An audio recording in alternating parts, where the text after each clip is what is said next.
Jo tenia molt d'interès, li he dit ara a l'Imma, en saber per què ens havia triat Thomas Bernhard. Perquè és un autor, evidentment, d'una qualitat indiscutida i indiscutible, i en aquest sentit el podem considerar perfectament un clàssic, un dels clàssics moderns en llengua alemanya, però que és una figura inquietant, controvertida, que neix a Holanda, però en realitat és austríac, de família austríac, treballa en llengua alemanya, que és dramaturg, que és poeta, que és novel·lista, que a més la seva polèmica va arribar fins després de mort, quan ell en el seu testament va anunciar que no es podien representar les seves obres a l'interior dels confins d'Àustria, i per tant és un personatge que va estar envoltat de la polèmica en tot moment, amb una infantesa molt complicada, cosa que de vegades va sortint a la seva obra, amb aquests estudis musicals, però l'obra una malaltia que li impedeix poder-s'hi dedicar, i que en català, com dèiem ara amb la Imma, ha gaudit d'una fortuna desigual en la traducció, no està totalment traduït, tot i que s'ha traduït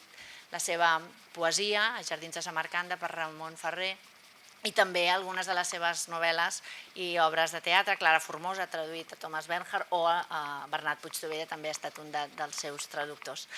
Per nosaltres és un plaer poder tenir l'Imma, que ens explicarà per què Thomas Bernhard és el seu clàssic, i jo només els recordo quines seran les properes sessions. Abans de l'estiu tindrem a l'Ada Castells, que ens ha triat com a clàssic Salvat Papasseit, i ja després de l'estiu tindrem Hilari de Cara, tindrem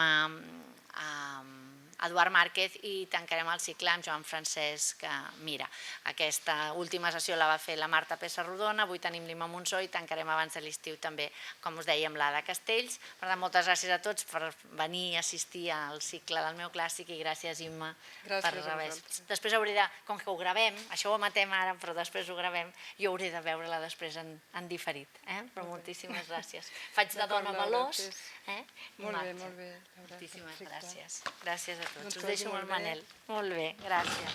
I que acabis, que arribis a bon port. Això espero, Pararé per aquí, però alçaré un moment. Hola, endavant. Vols que comenci? Sí. Val.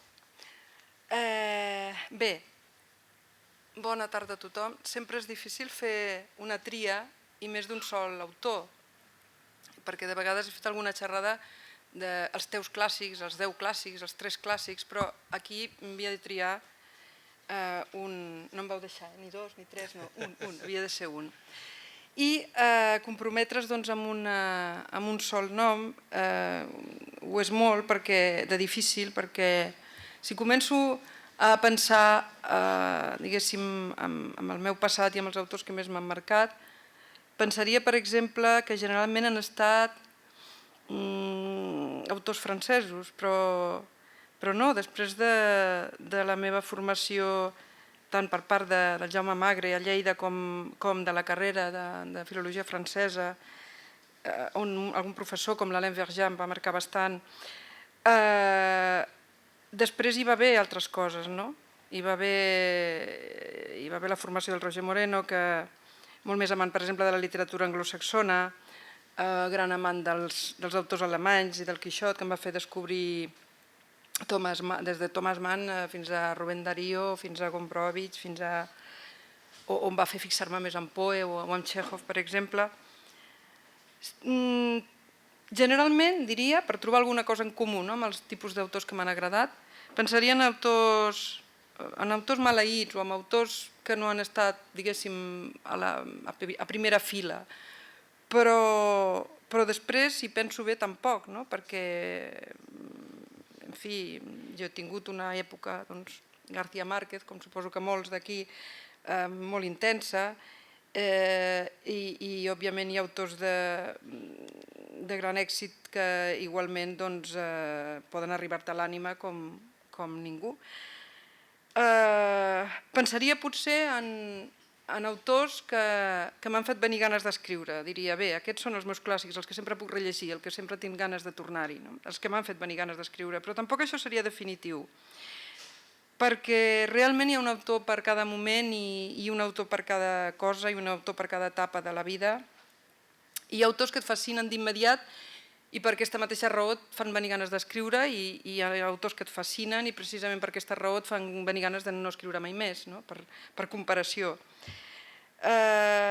Aleshores, doncs, el problema de la tria és cru perquè també és veritat que els escriptors, igual que els pintors o que els filòsofs, es complementen d'alguna manera els uns als altres i de vegades, per molt que t'agradi un autor, et pots sumir en un estat de desesperació tan gran que després necessites un autor que et deixi respirar amb més lleugeresa, o et pot enlluernar fins a la ceguesa i després necessites un racó d'ombra, o et pot provocar una inquietud tan intensa que t'impulsi a anar a continuació cap a un territori més tranquil o més serè.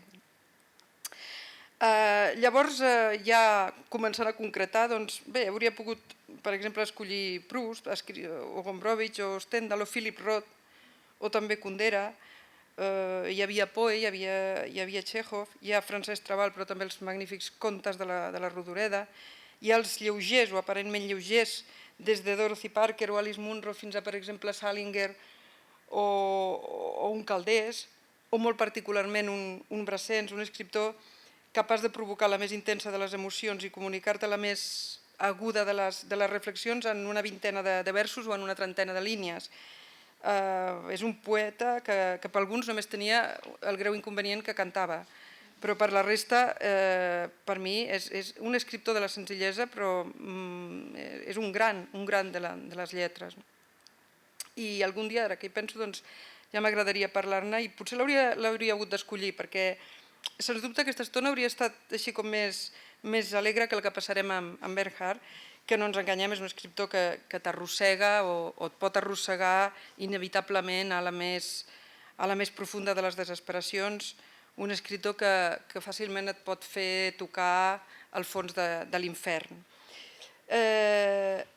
És per això que durant els últims anys jo l'he tingut força abandonat, però inevitablement és un autor que em va marcar i que quan l'he reprès per aquesta xerrada i he tornat a llegir en aquest cas el Malaguanyat, que és l'obra, jo recordo molt també Correcció o El nebot de Wittgenstein, però realment aquesta és l'obra que més m'ha fet riure, d'això en tot cas ja en parlarem i per tant, per això. Però per què? Perquè finalment quins són els motius pels quals m'ha fascinat i quan l'he tornat a rellegir m'ha tornat a fascinar. Diguem que m'hi he decantat perquè, en primer lloc, perquè la preeminència de la forma en aquest autor és tremendament intensa. És a dir, ja sabem allò de que la forma ho és tot, la forma és indissoluble del contingut, etc. Però en el cas de Bernhard, que jo preferiria anomenar estil, l'estil tan particular, tan reconeixible, la veu pròpia que té, és una veu que també m'arriba particularment i a més té una veu pròpia. Bé, ara en parlarem d'això, de l'estil. I en segon lloc, òbviament també l'he triat pels continguts, sense els quals la forma no seria més que un embolcall buit. Totes les qüestions que tracta, no sols el Malaguanyat, sinó en altres llibres, són per mi del màxim interès. La felicitat i la infelicitat, la malaltia, la mort, sobretot en el cas del Malaguanyat, per exemple, ningú ha tractat la qüestió del talent artístic com ho ha fet ell, ningú que jo conegui. No conec ningú que hagi disseccionat tan minuciosament la recerca de l'excel·lència artística ni la càrrega destructiva que aquesta recerca pot arribar a contenir. I després hi podem afegir un detall purament anecdòtic, que jo, Thomas Bernhard, el vaig descobrir increïblement en una taula de novetats, i això és una cosa que realment és curiosa. No va ser recomanat ni per cap professor que jo hagués tingut, ni per la gent i els amics que després m'han obert molts camins, sinó que un dia de l'any 80 no sé quants, en una taula de novetats vaig descobrir precisament el Malaguanyat, que també va ser el primer que vaig llegir. I això em fa especial gràcia, perquè a mi el procediment aquest d'escollir les coses per instint i per atzar és un procediment que m'agrada molt. Bé, un cop triat, un es troba amb la disjuntiva de decidir parlar o bé pels neòfits o bé pels iniciats. Bé, no sóc una teòrica de la literatura i per tant parlar pels iniciats no crec que sigui pas el que se'm demana aquí, ja ha quedat clar i ja ho ha dit la Laura. Però sí que hauria pogut agafar un aspecte d'ell o del malaguanyat i anar tibant del fil. A mi, de fet, m'agrada això i m'hauria agradat més fer això. I m'hauria agradat especialment amb aquest autor, perquè Bernhard és un autor que realment no te l'acabes. Cada qüestió que toques és un joc de miralls que et porta d'un reflex a un altre, o per no utilitzar aquesta metàfora que parla massa de superfícies polides, és una mena de tobogan arborescent. Naturalment totes les arborescències en espiral han de ser, que baixa i aprofundeix i et dona ganes de baixar més i d'aprofundir més i d'explorar, o sigui, com més baixes més intensa és la teva curiositat per explorar aquests paisatges. M'ha passat ara que he tornat a llegir el Malaguanyat i que tinc moltíssimes ganes de seguir llegint tota la resta i alguna cosa que no he llegit, que he vist. Però també he pensat que hi hauria entre els oients gent que no ha llegit Bernhard o només l'ha començat a llegir o també gent que no té cap intenció de llegir-lo, per exemple. I per això he decidit parlar-ne una mica en general, però si aquí hi ha algú que encara no hi ha entrat, crec que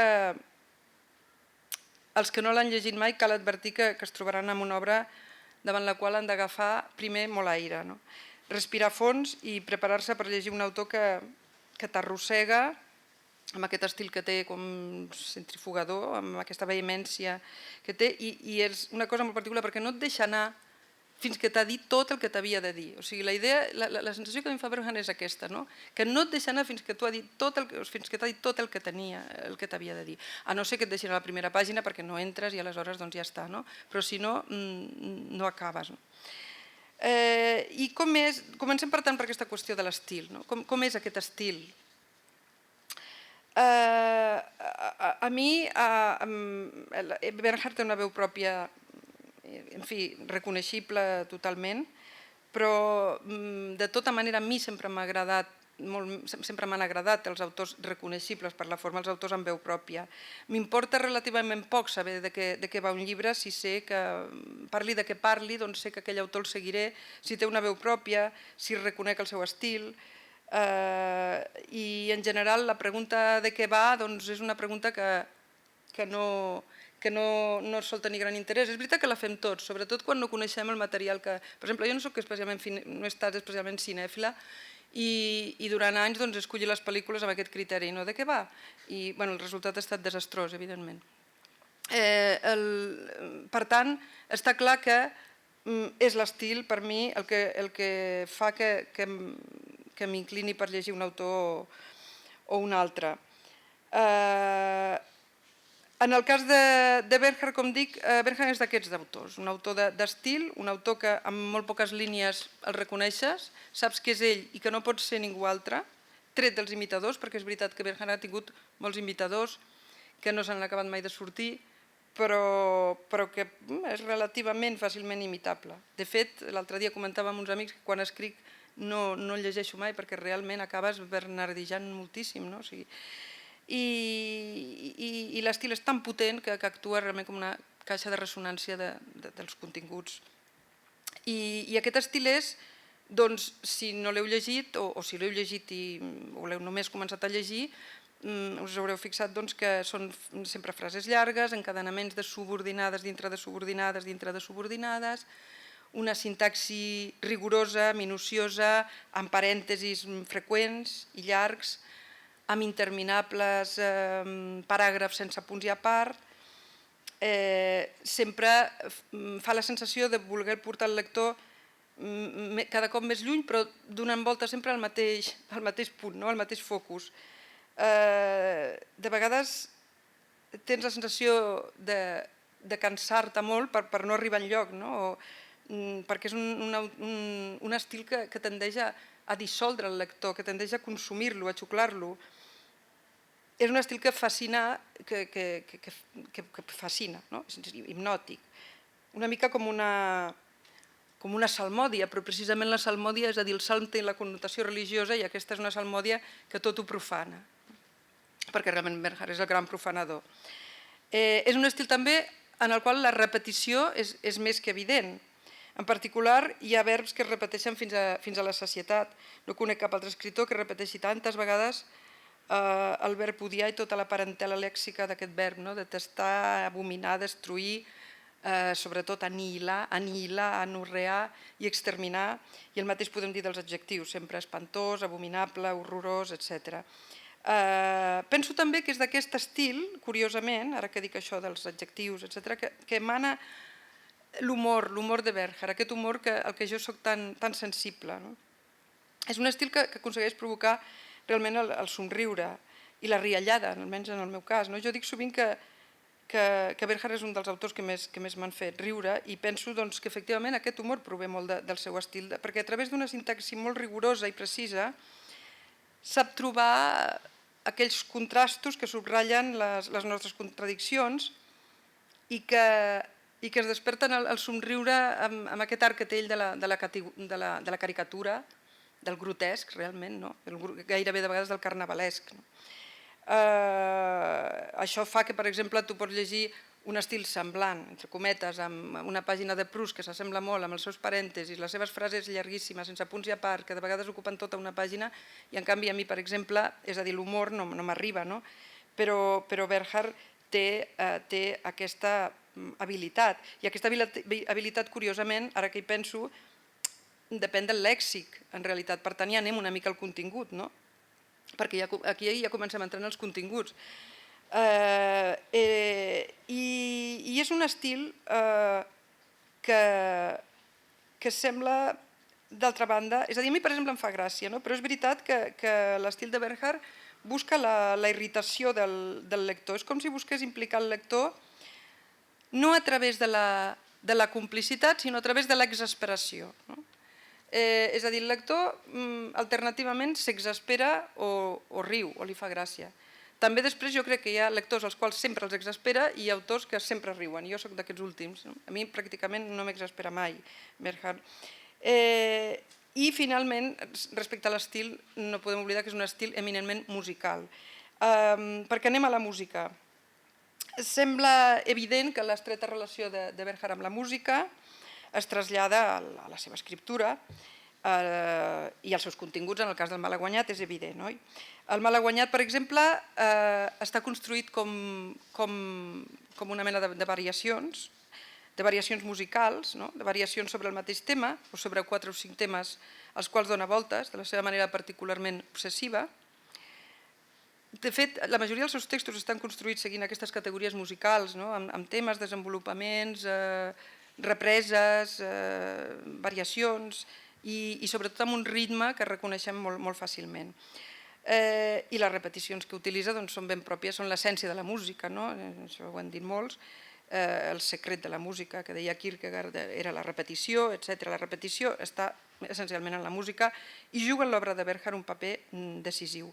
Ell mateix ha arribat a dir moltes vegades que els seus textos són com partitures, o, per exemple, en el cas de, no sé on era el llibre, un llibre d'entrevistes que tinc per aquí, explica que els crítics només hi veuen les parts cantades a la seva obra. Diu, per això mai no entenen res, mai no hi ha una sola crítica que consideri encertada, ell, perquè, segons ell, mai no veuen el conjunt, sinó només les veus dominants. Parlem un segon, si us sembla, de la seva relació amb la música. En la seva època així més llòbrega, que va ser la de l'internat, a l'internat de Salzburg, el violí juga un paper fonamental. A l'origen, a la petita... Recordeu que hi ha aquests 5 llibres autobiogràfics, que són curts, l'Origen, el Soterrani, l'Alè,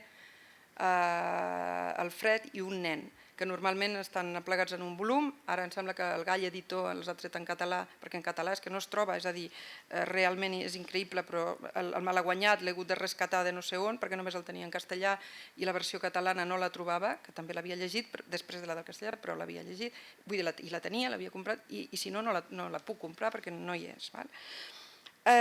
Doncs a l'origen parla molt d'això, de com el violí va ser per ell un refugi, un món paral·lel, un antídot contra el suïcidi, aquest tema recurrent en ell, i contra l'avorriment, un altre tema recurrent en ell, i contra la solitud. I també explica com el gust musical li ve de la mare, que cantava i tocava molt bé, però també explica, i de fet això apareix sovint al Malaguanyat, com no va tenir mai la disciplina suficient per dedicar-se a la música. Ell és una persona indisciplinada, dit per ell mateix, desobedient de sempre, i poc perseverant en aquest sentit, i més per un tipus de disciplina com és la música, que requereix una paciència i un esforç de repetició considerable. Després de l'internat va seguir estudiant pel seu compte i després va fer estudis de comerç, i en aquella època, quan estudiava comerç, se li va trencar el violí, i això va ser ja un pretext per ja no recuperar-lo mai més. Però quan ell explica això, diu, el violí va desaparèixer, però no la música que hi havia en mi. Llavors és quan s'adona de les seves capacitats com a cantant, i es passa al cant. Tot això sempre fet a la manera de Bernhard, que ell fa una cosa exhaustivament, s'hi dedica exhaustivament, després o bé l'oblida o es posa a detestar-la amb tota la seva ànima i passa a la següent cosa amb idèntica passió. Després arribem a l'època del Mozarteum, que apareix ficcionada al Malaguanyat, on passa el temps d'estudis més seriós de la música, que segons ell mateix diu sovint, i al Malaguanyat també apareix, això mai no es va acabar d'agafar seriosament, és a dir, que d'alguna manera sempre va ser un diletant, però això no treu que la música hagi tingut un paper primordial a la seva vida i, sens dubte, a la seva literatura, que ha condicionat el seu estil d'una manera molt contundent. Jo crec que la importància que té la música per ell és una de les raons per les quals sempre fa una defensa tan aferrissada de la forma sobre el contingut. És una obsessió la que té per la preeminència de la forma. Hi ha el llibre d'entrevistes, que l'he portat perquè és l'últim que me'l vaig comprar fa un any i el va treure Aliança Literària fa un any. Jo crec que és de les últimes coses que s'ha tret, i és un llibre d'entrevistes. Peter Ham, que és un poeta i escriptor i crític alemany, amic d'ell perquè li va fer una primera crítica a uns poemes de molt jovenet, li va aconseguir que un dia tinguessin una conversa a casa seva, a Ohlsdorf, i al camp, i va ser una nit de converses que ell pensava després utilitzar i publicar. Després Bernhard li va dir que ni parlar-ne, i així les converses van quedar per sempre simplement al calaix, i ara es van tornar a publicar. Són reveladores les converses, no és que diguin res de nou, però és interessant.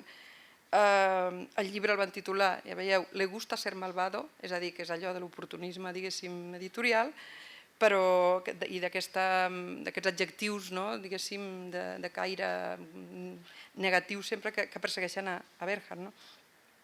I en el llibre parla d'aquesta preeminència per la forma i diu allò típic, allò que li és igual, diguéssim, el contingut. El Peter Ham no s'ho creu massa i li diu,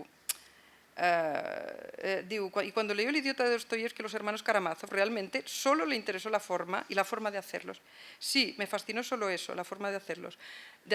El Peter Ham li diu, me cuesta trabajo creerlo, i ell insisteix que sí, que només li interessa la forma. I el Peter Ham li diu en un moment donat, pero el contenido debe de haberlo fascinado también. I ell diu, sí, però al final ho admet una mica de mala gana, com fa ell, diu, sí, però en segundo lugar, creo. Eso se debe a que siempre he mantenido que se puede escribir 5.000 páginas sobre una boñiga de caballo, sobre cómo está hecha. También podría imaginar que hay una letra, por ejemplo la E, y sobre esa letra escribo 8.000 páginas. Podría imaginármelo muy bien. Lo que resultaría se vería con el tiempo. Tampoco me han interesado nunca los argumentos. Siempre me han repelido los libros o las obras de teatro que los consideran más o menos como un fin en sí mismos. No me gusta. Bé, queda clar que la preeminència que ell dona a la forma. I la veritat és que el dia que vaig llegir això de la merda de cavall vaig pensar que efectivament s'ha de ser molt musical per escriure 5.000 pàgines sobre una cosa així, o fins i tot per escriure'n 200, o fins i tot per escriure-la sobre la lletra E. Ell, quan agafa un contingut, justament fa això, el dissecciona del dret i del revés, el remena, el sacseja, se'l mira des de tots els angles i torna una vegada i una altra amb aquest moviment com d'espiral amplificada que fa, i això sense la musicalitat i el virtuosisme que Bernhard li imprimeix es faria molt pesat. Del virtuosisme, que també té molt a veure amb la música i amb la novel·la que avui tractem, en tornarem a parlar. Perquè quins són aquests continguts que ell tant menysprea, no? I que malgrat menysprear-los hi torna una vegada i una altra, perquè si ens atenem als continguts també són sempre, o sigui, ell sempre torna als mateixos temes, diguéssim, en la seva obra. Si parlem de continguts hem de fer 5 cèntims de l'obra d'avui, del Malaguanyat. El Malaguanyat, l'argument, bé, el narrador arriba al funeral de Wertheimer, un amic seu, l'amic s'ha suïcidat, després de l'enterrament anirà a l'hostal, després visitarà l'habitació de l'amic, tot això seria l'argument i per tant, com veieu, ja l'he dit, és a dir, no cal aturar-s'hi més.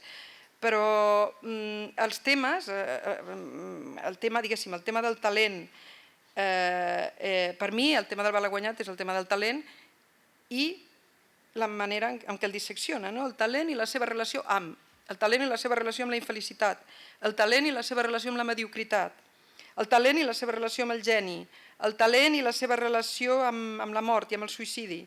Crec que totes les variacions possibles sobre la qüestió del talent artístic són en aquest llibre. És una qüestió que de fet també toca en altres llibres. Sempre va tenir una relació turmentada i tortuosa amb la seva pròpia intel·ligència i amb la dels altres.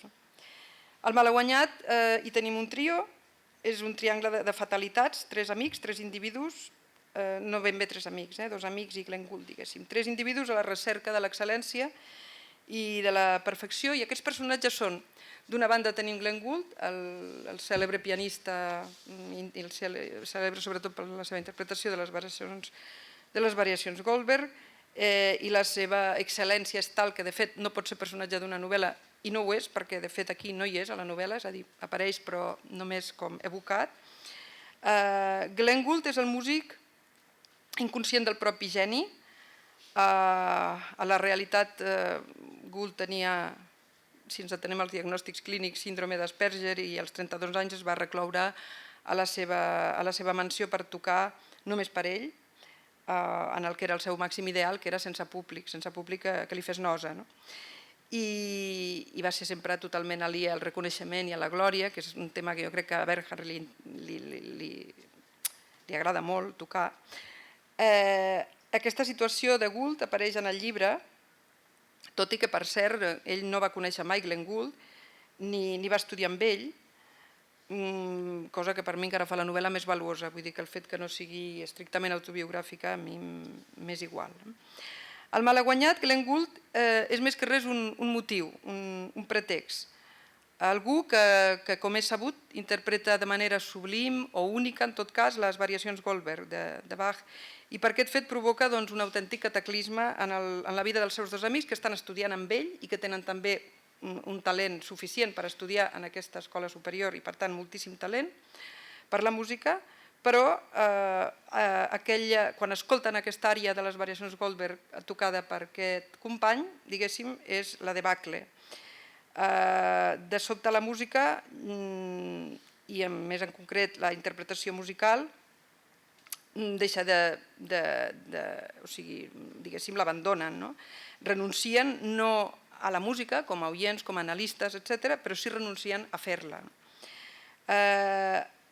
Enfront a això tenim els 2 amics, tenim Wertheimer, un personatge que el llibre està disseccionat en profunditat pel narrador. Wertheimer és una víctima de la fatalitat, de la maledicció del talent frustrat. És un personatge, jo diria, dèbil en comparació al narrador. El dia que escolta l'ària de les variacions sap que està condemnat per sempre, sap que algun dia llunyà o proper se suïcidarà. Sap també que és un personatge infeliç i ens el descriu constantment així, sap que la infelicitat és la seva única raó d'existir. Mai no es desfà del piano, a diferència del narrador, que, com sabeu, al començament ja el regala fent la màxima prova, diguéssim, d'oprobi, és regalar-lo a la filla del mestre del poble, que sap que el destrossarà en 2 dies. És un Steinway fantàstic. I aleshores això és el que fa ell quan decideix que no vol tenir res més a veure amb el piano. Berkheimer, en canvi, no se'n desfà, continua, es va enfonsant en la misèria i persisteix en aquesta autodestrucció abans que no pas reconèixer la incapacitat de ser genial que li ha revelat el fet d'escoltar Glenn Gould. I després tenim el narrador, sens dubte el personatge més proper a l'autor. El narrador s'hi compara molt sovint, constantment s'està comparant, sinó per, és a dir, ell era així, jo era així, ell era així, etc. Es compara constantment amb Berkheimer, també amb Glenn Gould. Igual que ell, el narrador també ha quedat atrapat i aclaparat per la interpretació de Gould. Igual que ell pensa que no cal continuar amb la música, igual que ell té molt de talent musical, molta ambició també, i una concepció similar de l'art, perquè per tots dos, per Berkheimer i per ell, l'art o és aquesta recerca de l'excel·lència o no és res. Però de seguida veiem, jo penso que el narrador posseix una força vital que no posseix Berkheimer. Res com llegir una mica de la pròpia font per veure quin és aquest moment i com és de contundent el narrador explicant-la. És el moment aquest en què han escoltat, crec que és la pàgina 15, exacte, en què acaben d'escoltar això. Bueno, ell el recorda. Un dia d'abril, no recordo exactament quin, em vaig despertar i em vaig dir: s'ha acabat tocar el piano. I no vaig tornar a posar la mà a l'instrument.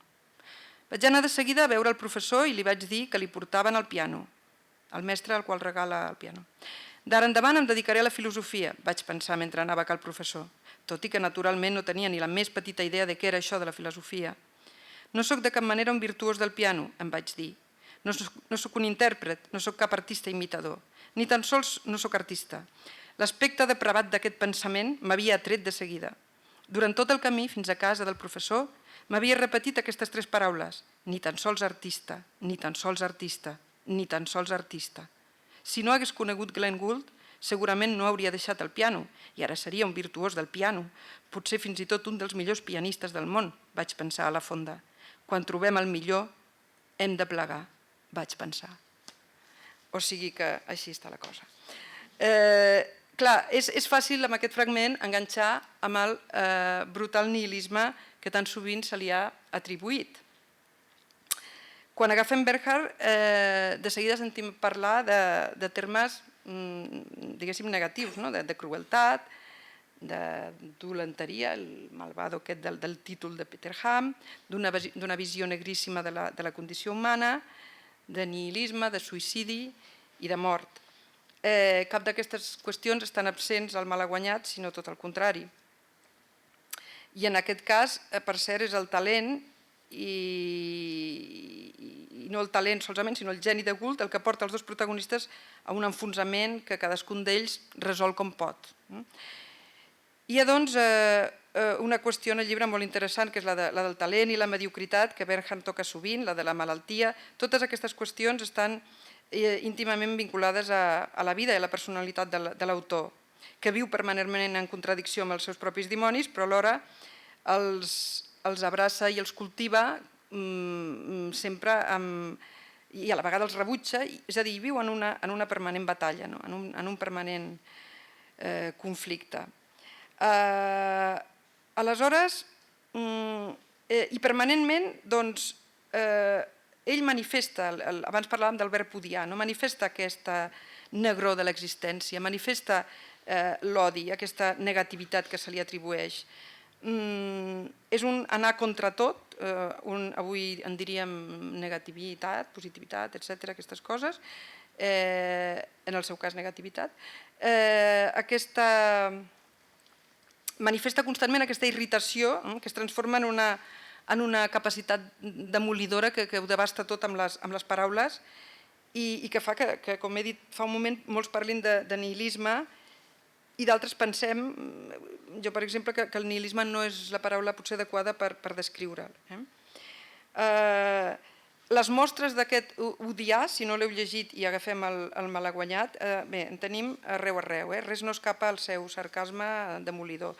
Odia els austríacs per la seva col·laboració amb el nazisme, odia les fondes austríaques per la seva pudor de resclosit i per la humitat, odia Viena per la seva hipocresia, per la seva netedat i ordre que segons ell aparentment amaga la més gran de les immundícies, odia Salzburg, odia Suïssa, odia els premis literaris que tanmateix, també té una relació contradictòria com amb tot, tanmateix va recollir i accepta, odiava, jo què sé, el públic, els oients, les escoles de música, els professors de música, a la pàgina, crec que és a la pàgina 22, que diu: totes les escoles superiors són dolentes i aquella a la qual assistim és sempre la pitjor, si no ens obre els ulls. Quins professors més dolents vam haver de suportar i com ens van maltractar el cap. Exorcistes de l'art són tots plegats, destructors de l'art, assassins de l'esperit, estudianticides. Quan no fa declaracions d'odi, llavors és més suau i fa declaracions de menyspreu, no? Menysprea, o diu menysprear, que hi ha una diferència per mi, tots aquells que viuen, per exemple, més enllà dels 50 anys, perquè considera que si amb 50 anys no has fet alguna cosa de profit, ja més val que pleguis i et fotis un tret. Això ja... On és això? Sí, a la pàgina 34 també comenta, no? Espera't, perquè se l'ha de sentir perquè és magnífic. Parla de que Gould va morir al 51, etc. i allò que dèiem, no? Ell, a més, ja ha passat del 50, per tant, ja està una mica preocupat. Diu, n'hi ha molts que se suïciden al 51, vaig pensar. Molts al 52, però més al 51. Tant és que es matin al 51 o que al 51 morin de mort natural, com es diu. Tant és que es morin com Glenn o que morin com Berkheimer. La causa és molt sovint la vergonya d'haver sobrepassat un límit que sent la persona de 50 anys quan ha complert els 50 anys de vida. Perquè amb 50 anys n'hi ha prou i de sobres, vaig pensar. Ens fem vulgars quan passem dels 50 i continuem vius i continuem existint. Som uns covards que hem sobrepassat el límit, vaig pensar, que fan 2 vegades llàstima quan han deixat els 50 enrere. Ara sóc jo el desvergonyit, vaig pensar. Envejava els morts, perquè clar, ell ha passat d'aquesta edat.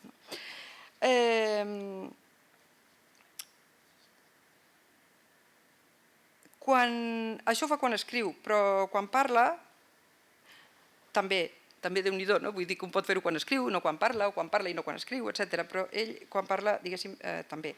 En el cas, per exemple, del llibre d'entrevistes de Peter Ham, podem obrir moltes pàgines i agafar qualsevol de les seves típiques diatribes. Per exemple, aquí n'hi ha una contra els editors o contra el públic. És la del públic? No, és la dels editors, diu. Parla del seu avi, que estava envoltat de llibres i que ja va tenir contacte amb editors i que això, conèixer com havia viscut el seu avi li va estalviar molts maldecaps i algunes trampes. I aleshores diu: de esta forma evité muchos editores, problemas, sobre todo en el trato con los editores desde el principio, y nunca me dejé engañar porque ya de niño tuve contacto con esa gente, con su hipocresía y su vileza, su bajeza e instinto solo para los negocios y con todo el ámbito de la perfidia que en ninguna parte se encuentra tan a gusto como con ellos. Bé, aleshores, del que diu de tots els fills de mestres de poble, ja, en fi, els fills de mestres de poble, imagineu. Diu, quan li regala el piano a la filla del mestre, diu: ni per un moment no havia cregut en el talent de la seva filla. De tots els fills de mestres de poble es diu sempre que tenen talent, sobretot talent musical, però la veritat és que no tenen talent per res. Tots aquests nens són completament inútils i negats, i el fet que un d'aquests sàpiga bufar una flauta o esgarrapar una cítara o teclejar un piano no vol dir que tingui talent. Sabia que lliurava el meu preciós instrument a la infàmia més absoluta i precisament per això vaig fer-lo portar a cal professor. Aleshores, abans he dit declara el seu odi, diu el seu odi. Si odia o no odia, això no ho sabem exactament, però ell ho diu així, ell diu odio. Però realment podem prendre'l seriosament quan diu això? O és precisament el símptoma d'una personalitat amb una sensibilitat extrema que unida a una lucidesa devastadora veu els aspectes més foscos de la veritat, de la veritat, perquè a veure, la veritat és que tots som negats per la música gairebé, el 99%, no? Per tant, bueno, veritats relatives, però que en veritat la seva fosca veritat és el que ell veu i alhora veu que veure-ho d'aquesta manera jo crec que s'adona que és, jo crec que d'aquí sorgeix també l'humor, no? S'adona que és absolutament, que pràcticament fa impossible, diguéssim, viure, i això el fa viure també en una permanent contradicció, perquè és sobretot un home de contradiccions, però impressionants. Un exemple maco que he trobat de les seves contradiccions és, per exemple, quan hi ha un moment que parlem del virtuosisme, que és un tema que aquí es parla molt, arran de com era del virtuosisme de Glenn Gould. I ell diu, en un moment donat parlant del virtuosisme de Glenn Gould, diu... Ara us llegiré, mira, 2 paràgrafs que vaig agafar de la versió castellana perquè he de dir que les traduccions de Miguel Sáenz, que ha estat sempre un estudiós d'ell, són magnífiques i val la pena llegir-lo amb l'idioma que sigui, Bernhard, perquè realment, com que té això de l'estil, veure com està traduït, etc., doncs és molt interessant. Però la traducció al castellà també és magnífica. I aleshores aquests trossos els havia agafat del castellà. I diu, en el cas de... i és en el malogrado, val? Del virtuosismo de Glenn Gould diu: enseguida, sin embargo, me dije a mí mismo un no decidido, porque yo odiaba desde el principio el virtuosismo con sus fenómenos concomitantes. También odié el virtuosismo. Odiaba sobre todo presentarme entre la multitud y odiaba más que nada los aplausos, no los soportaba. Durante mucho tiempo no supe si no soportaba el aire viciado de las salas de conciertos o los aplausos o ninguna de las dos cosas, hasta que me resultó evidente que lo que no podía soportar era el virtuosismo en sí y sobre todo el virtuosismo pianístico. Però no sols Glenn Gould el va deixar absolutament aclaparat amb aquella interpretació, per tant aquest odi al virtuosisme l'hem d'agafar amb pinces, sinó que ell mateix és capaç de practicar el virtuosisme, en aquest cas en l'escriptura, fins a uns límits, jo trobo, excelsos. Hi ha, per exemple, ara us llegeixo un trosset també de la versió del Miguel Sáenz sobre la qüestió de la infelicitat, purament perquè veieu el virtuosisme de la sintaxi i del lèxic. Diu, posiblemente tengamos que partir de la base, està parlant de Berkheimer i de la seva infelicitat, posiblemente tengamos que partir de la base de que las que se llaman personas infelices no existen en absoluto, pensé, porque la verdad es que a la mayoría las hacemos infelices solo porque les quitamos su infelicidad. Berkheimer tenía miedo de perder su infelicidad y se mató por esa razón. En definitiva, estaba enamorado de su fracaso, si es que no chiflado incluso, pensé. Se había obstinado en este fracaso hasta el fin. Realmente podía decir, en efecto, que sin duda era infeliz en su infelicidad, pero hubiera sido todavía más infeliz si de la noche a la mañana hubiera perdido su infelicidad, si se le hubiera privado de ella de repente, lo que sería a su vez una prueba de que, en el fondo, no fue en absoluto infeliz, sino feliz, aunque solo fuera a causa de su infelicidad, y con ella, pensé. Jo trobo una mostra d'autèntic virtuosisme narratiu i conceptual. És per això, torno una mica a de les contradiccions, que quan em van demanar un títol, quan el Manel em va demanar un títol, i així amb aquelles 24 hores de Dona Veloç, que vaig pensar bàsicament en la imatge d'ell i les seves contradiccions, i vaig pensar i vaig donar-li com a títol Natura i vocació, perquè el primer que em va saltar al record va ser un Bernhard esqueixat, esquinçat, dividit per les seves pròpies contradiccions. Una de les molt interessants és, per exemple, la que apareix sovint al Malaguanyat, perquè a banda del que pensa sobre el virtuosisme, ell té una mena de contradicció profunda entre l'admiració que sent per la perfecció en l'art, o almenys el personatge del Malaguanyat no té aquesta contradicció, entre l'admiració que li provoca la perfecció artística, fruit de la màxima exigència, i el seu propi diletantisme. Ell ho diu sovint, que és un diletant, que es considera un diletant, i són innumerables les ocasions en què fa comparacions entre ell i Glenn Gould en aquest sentit, i entre ell i Berkheimer, i fa diverses combinacions entre els tres en referència a la qüestió de la disciplina i del diletantisme i de l'esforç que estem disposats a posar per aconseguir un desig, un somni, que és en aquest cas el desig d'excel·lència artística. Ell, com he dit abans, diu sovint que sempre ha estat una persona rebel a la disciplina i això en el cas de la música doncs és evident que el va marcar i en aquesta novel·la, El malaguanyat, apareix amb tot esplendor aquesta qüestió. Hi ha un moment que diu, l'he copiat també d'aquí, al llarg de tota la vida fugint del diletantisme, ens passem la vida fugint del diletantisme, però sempre ens atrapa i res no desitgem amb més gran intensitat que fugir del diletantisme durant tota la nostra vida. És per això que finalment vaig triar aquell títol, però realment ara potser en triaria un altre, no? Triaria, no sé, alguna cosa que tingués a veure amb la supervivència, com ara l'art de la supervivència o alguna cosa per l'estil, perquè, i ara tornem una mica al que dèiem del nihilisme, jo penso que podem considerar tota la seva obra, no sols El malaguanyat, des d'aquesta perspectiva, des de la perspectiva de la supervivència. Ara em ve, per exemple, a la memòria un llibre d'ell, o sigui, Un malaguanyat, que vaig comprar en francès perquè volia veure també com sonava això fa uns anys, que era de la col·lecció Folio, i al davant en francès diu Le naufragé, el naufragat, i a la portada té una escultura de Giacometti, la dels tres homes caminant, les trois hommes qui marchent o una cosa així, els tres homes que caminen, oi? I en veritat és absolutament adequat, perquè tenim aquells homes supervivents, en definitiva. Giacometti estava molt marcat pel tema després de la guerra, de l'Holocaust, etc. I havia fet aquells personatges esquelètics que realment simbolitzaven aquest tipus de supervivència.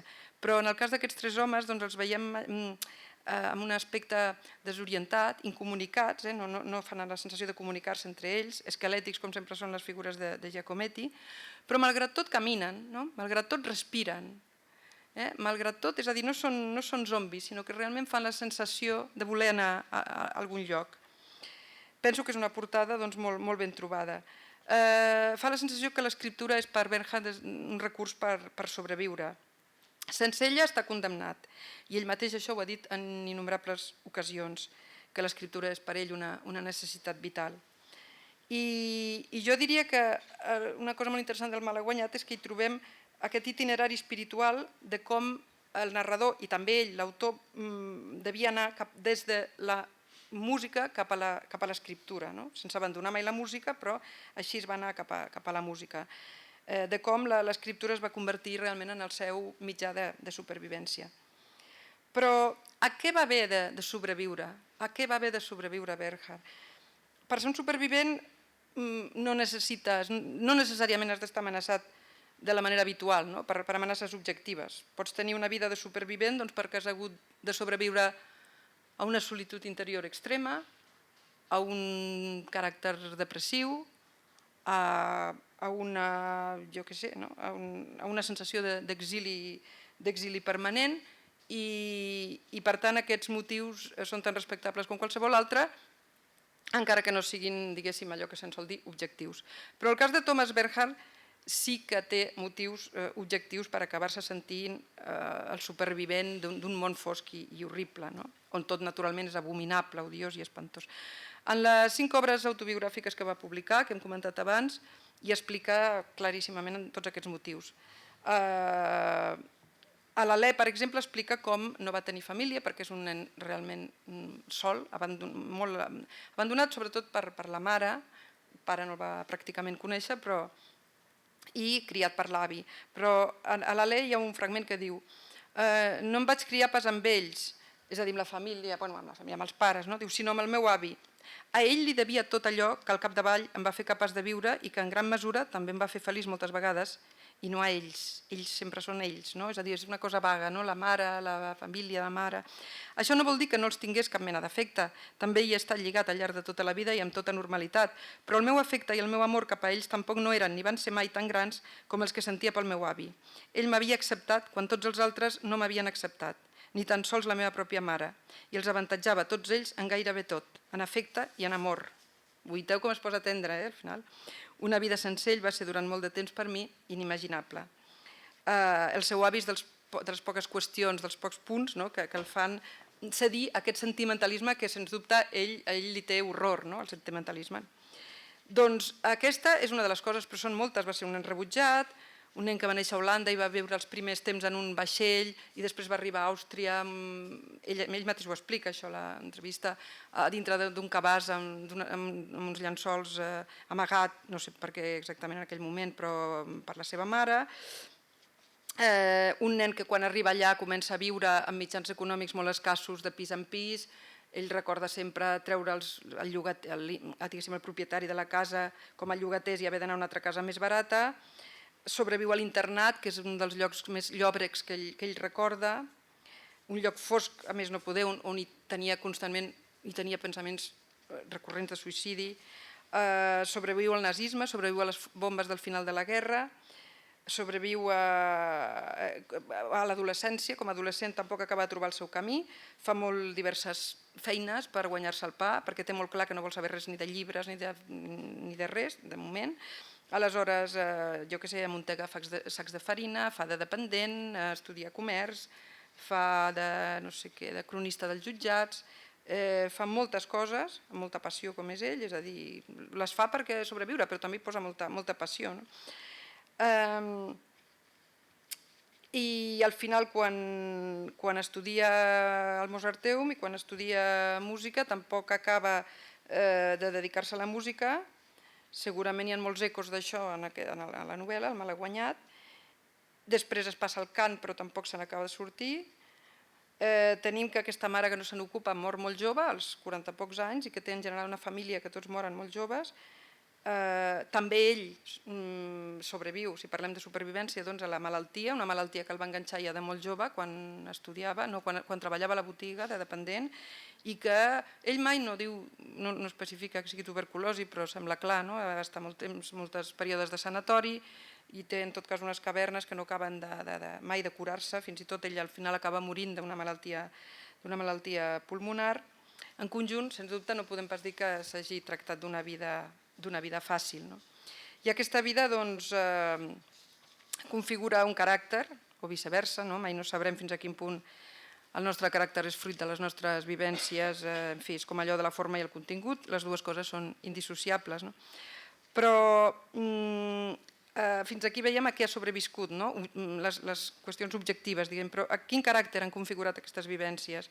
O sigui, això s'afegeix a un caràcter que això possiblement ja ve de sèrie, però en tot cas també s'acaba de configurar amb les vivències, eminentment solitari, molt propens, curiosament, a l'enclaustrament, i l'enclaustrament ja sabem que no porta res de bo. I aquí en parla, a la pàgina 21 diu: el desig de tancar-se en pany i forrellat l'havíem tingut tots tres tota la vida, els tres amics. Tots tres eren fanàtics nats de l'enclaustrament, però Glenn havia portat el seu fanatisme més lluny que nosaltres. És a dir, sempre el que ho porta més lluny, diguéssim, per ell és una mica, de vegades sembla que sigui el que guanya. És un caràcter, evidentment, gens gregari, ja ho hem dit abans, gens disciplinat. Això també fa que és a dir, que la teva vida sigui més difícil i més dura, probablement d'una gran sensibilitat, però amb una aversió brutal al sentimentalisme, com ens demostra en la seva escriptura i en les seves converses, i que això passa, sovint passa això amb la gent extremadament sensible. I, finalment, per acabar una mica la dissecció psicològica, de la natura obsessiva suposo que no cal dir-ne gran cosa, perquè ja n'hem parlat al començament de com li agraden les repeticions i les variacions sobre el mateix tema, i probablement aquesta natura, no parlem d'un trastorn, atenció, parlem només d'una natura, d'un caràcter, però aquesta natura obsessiva li fa veure les coses amplificades com amb una lupa, i li fa veure les coses a la màxima potència, per bé i per mal, de manera que fins i tot l'art, al qual li consagra tanta passió, fins i tot amb ell, com es veu també el Malaguanyat, té unes relacions conflictives, i sovint ell diu que el considera d'alguna manera l'art com a malaltia, el veu com... Hi ha un moment que diu, em sembla que és aquí, diu... Espera't. No, espera, t'ho tenia apuntat aquí. Aquí diu: l'art et mata si no ets prou bo per ser un geni. Si no ets prou bo per ser un geni, et mata de pena i d'ensopiment. I si ets prou bo, també et mata, perquè li has consagrat la vida. I bé, i una última cosa que vull dir del seu caràcter, del seu tarannà. curiosament, Bernhard, que utilitza tant la repetició, presenta una estranya fòbia a les repeticions. És a dir, és una persona que... No, a les repeticions no diria, no? Però sí, a la repetició dels fets, a la vida, a la repetició dels paisatges. Ell, per exemple, ha de viatjar molt, necessita sortir bastant, curiosament d'aquest enclaustrament, canviar de ciutat perquè no suporta realment la monotonia. I a mi això em fa gràcia perquè penso que és probablement símptoma d'un caràcter depressiu de base. El depressiu no troba relleu al món, és a dir, tot s'assembla bastant. I arran d'això em va fer molta gràcia quan ella explica el seu primer poema, un poema que va publicar en una revista universitària, y diu, sí, encontré el otro día y tal mi primer poema, y el primer poema empezaba así: miles de veces por mi ventana la misma vista cada mañana. Clar, o sigui, jo entenc que, no sé, és a dir, jo penso que conec o entenc el caràcter depressiu i entenc què significa això i com és d'horrible, no?, veure la mateixa vista cada matí per una finestra. La resta del poema, en fi, deu ser terrorífic, ell no l'explica. Per tot plegat, doncs, no és impropi considerar tota la seva escriptura com un desplegament d'estratègies per poder sobreviure a la depressió, a l'anorreament i a la mort psíquica. I això es fa palès molt especialment al Malaguanyat. De fet, el narrador és el supervivent. Glenn ha mort, Bernheimer s'ha suïcidat. Poder desplegar aquestes estratègies ja indica que no sols a través de l'escriptura, sinó el que diu ell que fa com regala el piano, etc., que és magnífic, el del regal, etc., ja indica que hi ha en aquesta persona una força vital, una força especial d'autoafirmació. I és per això que jo abans deia que això de nihilista s'ha d'agafar amb pinces, perquè en el nihilista no hi ha res, només hi ha pulsió de mort i indiferència. I el Malaguanyat, com a tota l'obra de Bernhard, hi ha sempre un alè de vida, una voluntat a la contra, però una voluntat d'existir a la contra, però d'existir al cap i a la fi. Diguem que el que ell fa és constatar que el nihilisme és arreu, que no està disposat a negar el nihilisme, a negar que existeix, ni a ocultar-lo, i d'alguna manera el transforma en un art de viure. Però també és cert que, i ara amb això acabo, jo, com us deia, no sé si us he dit o no, però ho he comentat a la Laura només, durant molts anys he estat allunyada de Bernhard i com us deia, ara hi tornaré perquè m'han agafat unes ganes irresistibles de continuar llegint, però després de Bernhard vaig conèixer, parlo ara d'això, després del 80 i alguna cosa, que ja fa d'això molts anys, quasi 30, no sé. Després d'ell vaig conèixer altres escriptors del gènere també terrorista pessimista, diguéssim, com Coetzee, com Gombrowicz, etc. I vaig conèixer autors que, com ell, utilitzen el llenguatge com una mena de màquina de guerra, una màquina que serveix realment, que és útil per dissoldre prejudicis, per denunciar les nostres alienacions, per desemmascarar il·lusions al voltant nostre. Autors que sovint practiquen l'art de la irritació per oposar-se a tot i d'aquest art treuen precisament l'autoafirmació, és existint contra el món que s'afirmen. Però si per exemple comparo amb Gombrowicz, l'aposta de Gombrowicz per la vida és més decidida, més vital, més expressiva, mentre que Bernhard finalment és massa implacable, jo diria, és a dir, per dir el que passa amb Bernhard, el que em passa a mi, o el que m'ha passat aquests anys, no sé. És excessiu i planteja de vegades unes exigències, no em refereixo per entendre l'obra, sinó de cara per enfrontar-se a la vida massa asfixiants. Al pensar això, que fa 30 anys, després aquests 30 anys n'he estat allunyada i tal, vaig pensar, ara al començament us deia que és un autor que et fa o que et pot fer tocar fàcilment al fons de l'infern. Aquest risc hi és, però també m'agradaria afegir que si has tocat fons o si estàs al fons, Bernhard pot ser realment el teu autor salvífic, el teu autor salvador. En fi, en qualsevol cas, doncs agafeu-lo i meravelleu-vos. Bueno, moltes Ja està. gràcies, Imma. No sé si teniu alguna pregunta. En tot cas, bueno, jo tinc un parell.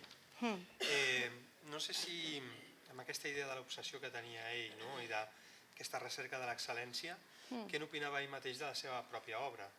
Si en algun moment ell la va considerar com una obra que estava ben feta o no? Ell a vegades diu que no se sol rellegir i que alguna vegada quan agafa alguna cosa i diu, no està tan malament, és a dir, que la seva imatge així vaga de l'obra quan no l'està rellegint doncs és, òbviament, terrorífica, demolidora i devastadora. O sigui que ell sobre això diu moltes coses i sobre això parla molt també, per exemple, en el cas del teatre. Jo el teatre no l'he llegit, però sí a les converses ell parla sovint de la seva relació amb les seves pròpies obres de teatre i de com, per exemple, de com de malament s'ho passa quan finalment es representa l'obra, com preferiria que els actors no fossin actors, no fossin humans, els pogués posar en una maleteta i fossin marionetes, i d'aquest tipus de coses són molt típiques d'ell, per dir-ho així. És a dir, que jo crec que la relació amb la seva obra, a veure, s'ha de veure doncs això, en les converses i en les entrevistes que ha anat donant algunes pistes. Però jo crec que devia ser conflictiva com ho era la seva pròpia relació amb el seu propi talent. Igual que veure, per exemple, la relació amb els premis. Hi ha un llibre, Els meus premis, escrit per ell, on ell va parlant i va desgranant els premis que ha anat a buscar a Viena, els que li van donant. Entre la mala relació que té amb Viena i els que li donen premis, o sigui, és fatal, no? Vull dir, va allà que dius, bueno, per què hi vas? Però la relació que té ell sempre és conflictiva, però sobretot molt contradictòria. Jo penso que aquell trosset que he llegit del virtuosisme implica com una cosa que ell detesta en un moment donat, doncs, és a dir, és un expert en una cosa que jo la trobo preciosa, que és veure la part negativa de tot absolutament.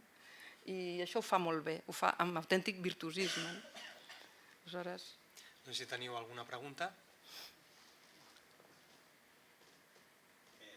Gràcies per la conferència, que m'ha agradat i m'ha obert camins. He estat pensant tota l'estona amb el Gabriel Ferreter. Dic, seria interessant veure les similituds o la influència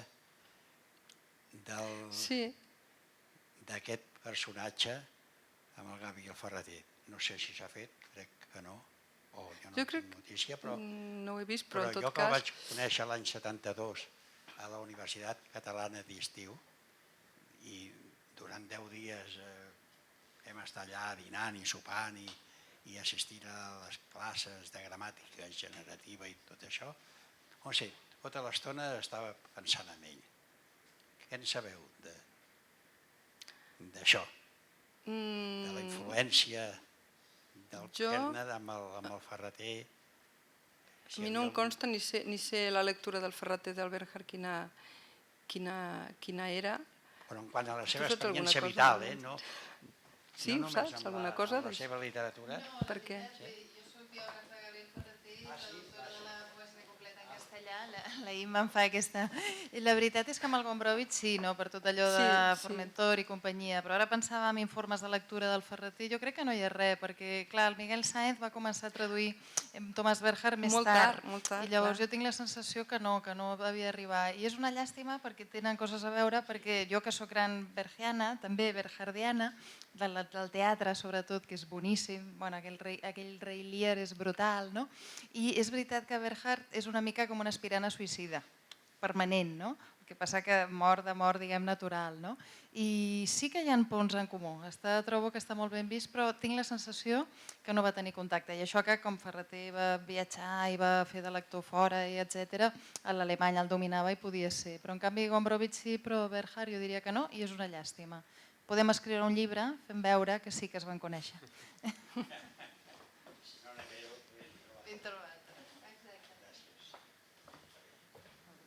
Teniu més preguntes? No obstant, és veritat, això que dius, ell es va acabar suïcidant i el personatge d'Oberhard no és... és una tipologia forta, jo diria, Bernhard. No és potser tant és propens al suïcidi com precisament la comparació constant amb Berkheimer, no? Ell la fa constantment. No? Però vaja, això ja...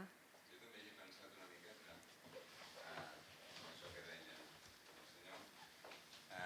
Quan he dit de viure fins als 50 anys, no? Vull dir, una coincidència macabra, no? El que passa és que la quantitat de gent, diguéssim, amb vides peculiars i singulars o d'escriptors que es moren als 50 i tal, pensar en Brassens, pensar en tanta gent, hi ha una cosa especial en això dels 50 i també una cosa especial, no sé si ho heu observat, en els 7 anys, edat iniciàtica en la qual moltíssims escriptors, artistes, pintors, etc. han tingut un trauma important. Suposo que al ser una edat iniciàtica és molt curiós això.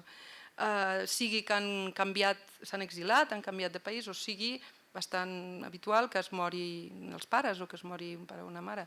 És una cosa que trobem amb una enorme quantitat d'escriptors, d'escriptors que a mi m'agraden, els que a mi m'agraden. Es dona la casualitat que hi ha alguna cosa. Tenim més preguntes? No? Doncs res, agrair-te, Imma, la sessió, jo crec que ha estat molt interessant. Mira. Vull dir, que jo me'n recordo que també el vaig llegir fa temps, no? I no gaire, però a mi sempre m'ha tret molt aquesta manera, aquest estil musical que té, com de repetir frases. Sí. I no sé, vull dir, és dur, però alhora és líric, vull dir. No sé si tu també... És líric, totalment. Si tu també trobes una cosa així. Totalment. A mi, això que deia al començament, tu has arribat potser una mica més tard, però em sembla que ja hi eres. La qüestió aquesta de... Jo necessito que hi hagi aquesta veu, que és una veu, si vols tu, poètica, no? Realment, hi ha molt de lirisme aquí, no? I aquesta veu vol dir que esculls precisament aquest adjectiu i aquest to i aquest ritme i no un altre. I a mi això no m'és indiferent en absolut. Penso que, i en cas de Bernhard, és molt important, és molt rellevant. Puc comentar una coseta del tema aquest poètic? Sí. Ja que estem, no? Sí, estem aquí en plan íntim. Sí, el tema aquest de rellegir Bernhard jo crec que li convendria a molts escriptors nostres, perquè el tema musical s'està perdent moltíssim. Jo soc molt partidària, jo escric una mica estil Marguerite Duras, per dir d'alguna manera, i m'agrada molt la forma a fons. I ara ens trobem molta literatura, no sé si estaran vostès d'acord, que explica una història, però com a nosaltres ens interessa molt poc la història, a mi em passa també, una mica Bernhard, una mica tu, la història és una mica allò de menys, i trobes que no hi ha res més, i és una llàstima, és com una obra plàstica mal feta, una mica, i és una llàstima. I pensava una altra cosa del tema Ferreter, aquestes comparacions, amb el Peter Handke també. Hi ha com molt a veure, perquè pensava en un fragment amb el tema dels premis del Bernhard que diu recoger premios literarios es como defecarse en la cabeza, vull dir, és una cosa bastant brutal, i el Peter Handke té aquell altre llibre, Insults al públic, que és una peça de teatre, jo vaig començar amb el teatre i per això conec aquests dos com a dramaturgs, diguem, si no poder no els coneixeria. I tenen coses a veure també en aquesta negativitat, aquesta força, perquè el Handke també és d'aquests punyetero, amb vides diferents i políticament diferent, però amb una mirada molt crítica, bàsicament, que això també es troba una mica a faltar, encara que siguin cenizos, està bé mirar la dificultat del món i no tanta facilitat. Però la música sí, s'agraeix molt, sincerament. I la part lírica, amb el tema Lear, és al·lucinant, perquè hi ha un moment que està al banc, que li neva a sobre, i és el moment de morir, és una cosa no lírica, més que lírica, molt lírica, realment. I que aquest home sigui capaç de fer les dues coses, donar tanta canya amb aquesta música, doncs la veritat és que és de lo milloret que té la literatura centroeuropea, segur. Que jo diria que és una de les millors, això també. I ara una mica s'ha perdut, no sé si noten que l'acantilado i tot això fan feina, però hi ha hagut uns anys de moda, és com el Vilamates, està de moda i després deixa d'estar-ho. I la literatura centroeuropea ha tingut uns anys molt bons, sobretot jo crec que a Barcelona, Madrid també, però Barcelona, i ara sembla que entrin altres ingredients, o sigui que Bernhard fas ben fet en haver-lo recordat. Jo el rellegiré, que fa molt que no el llegeixo. I jo em també. llegiré el teatre, ja que me'l recomanes tant. El que igual no està editat, perquè deu estar ja bastant exhaurit. Sí, sí. Fa uns anys estava, però ara no ho sé. Ara no ho sé.